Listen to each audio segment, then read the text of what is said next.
Saudara-saudari yang terkasih, selamat pagi, berkah dalam. Sudahkah kita memberi senyum hari ini?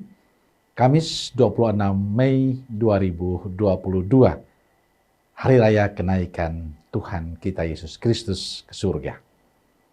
Kita awali permenungan kita hari ini dengan tanda kemenangan Kristus dalam nama Bapa dan Putra dan Roh Kudus.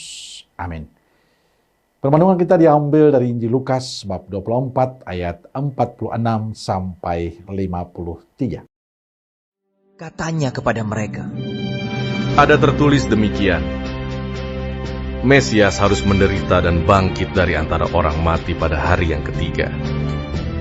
Dan lagi, dalam namanya berita tentang pertobatan dan pengampunan dosa harus disampaikan kepada segala bangsa, mulai dari Yerusalem. Kamu adalah saksi dari semuanya ini, dan aku akan mengirim kepadamu apa yang dijanjikan Bapakku. Tetapi kamu harus tinggal di dalam kota ini, sampai kamu diperlengkapi dengan kekuasaan dari tempat tinggi. Lalu Yesus membawa mereka keluar kota sampai dekat Betania. Di situ Ia mengangkat tangannya dan memberkati mereka. Dan ketika Ia sedang memberkati mereka, Ia berpisah dari mereka dan terangkat ke sorga. Mereka sujud menyembah kepadanya. Lalu mereka pulang ke Yerusalem dengan sangat bersukacita. Mereka senantiasa berada di dalam bait Allah dan memuliakan Allah. Saudaraku yang terkasih, hari ini gereja merayakan Hari Raya Kenaikan Tuhan kita Yesus Kristus ke surga. Yesus yang bangkit setelah 3 hari wafatnya, kemudian kembali kepada Bapa di surga pada hari ke-40.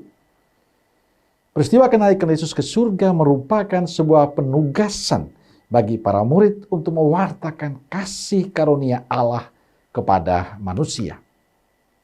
Ketika Yesus hendak kembali kepada Bapanya di surga, Ia memberikan amanat dan tugas kepada para muridnya, kepada para pengikutnya. Ia menugaskan pengikutnya untuk ambil bagian dalam tugas imamatnya, yaitu senantiasa memuliakan Allah, tetapi juga untuk menjadi saksi-saksinya kepada segala bangsa. Mereka harus mewartakan tentang penyelamatan dan pengampunan. Jadi sesudah kenaikan Yesus, misi dan tugas mewartakan kerajaan Allah dipercayakan Yesus kepada murid-muridnya. Dalam Markus dikatakan, pergilah ke seluruh dunia, beritakanlah Injil kepada segala makhluk. Kamu akan menjadi saksiku di Yerusalem dan seluruh Yudea dan Samaria dan sampai ke ujung bumi, seperti yang dikisahkan dalam Kisah Para Rasul. Dan berita tentang pertobatan dan pengampunan dosa harus disampaikan kepada segala bangsa yang kita dengarkan kutipan Injil hari ini. Saudaraku terkasih, tugas pewartaan itu tidak gampang, penuh tantangan, bahkan ditolak oleh banyak orang. Sejak zaman Yesus, orang banyak yang tidak suka dengan kehadiran Yesus.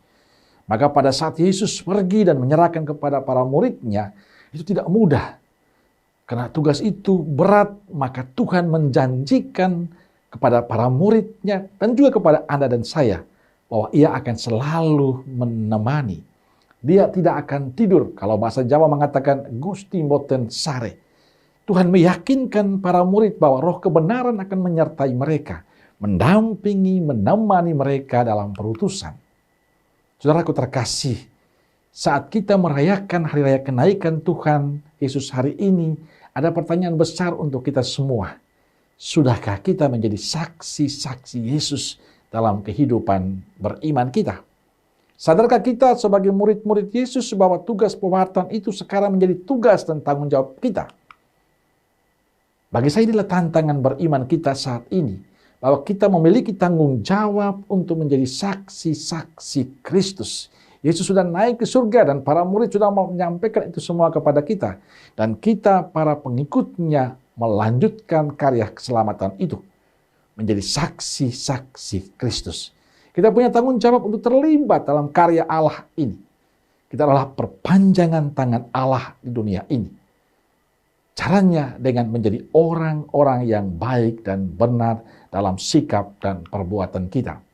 Maka Bapak, Ibu, Saudara, dan Saudariku yang terkasih, saya sering kali mengatakan menjadi saksi Kristus kuncinya adalah relasi dan kedekatan kita. Hubungan kita yang intim dengan Yesus.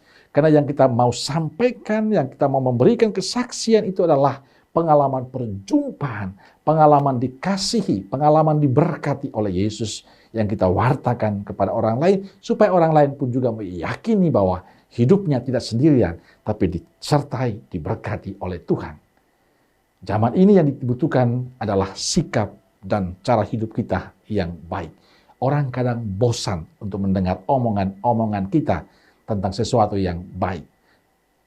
Yang dibutuhkan zaman ini adalah bagaimana sikap dan cara hidup kita yang baik di tengah-tengah kehidupan kita. Kalau kita sebagai pemimpin, jadilah pemimpin yang baik. Kita sebagai pelayan, jadilah pelayan yang baik. Kita sebagai apapun juga, jadilah tugas kita sebagai pemberian diri kita. Seperti Kristus memberikan diri untuk kita. Maka saudaraku terkasih, kalau ingin supaya nama Yesus dimuliakan dan semakin banyak orang mengenal Yesus, saatnya kita sebagai murid Kristus menunjukkan jati diri kita, sikap kita, dan perbuatan kita yang baik sebagai cerminan kehadiran Yesus dalam kehidupan kita setiap hari. Dan saya percaya, dikala kita sungguh-sungguh menjadi orang Katolik yang baik dalam sikap dan perbuatan, dalam relasi kita dengan Tuhan, dengan sendirinya orang akan mengikuti dan mengagumi Allah kita. Amin. Semoga Allah yang Maha Kasih memberkati saudaraku sekalian, Bapa, Putra, dan Roh Kudus. Amin. Kalau Kudus Nazaret, doakanlah kami. Amin. Berkah dalam.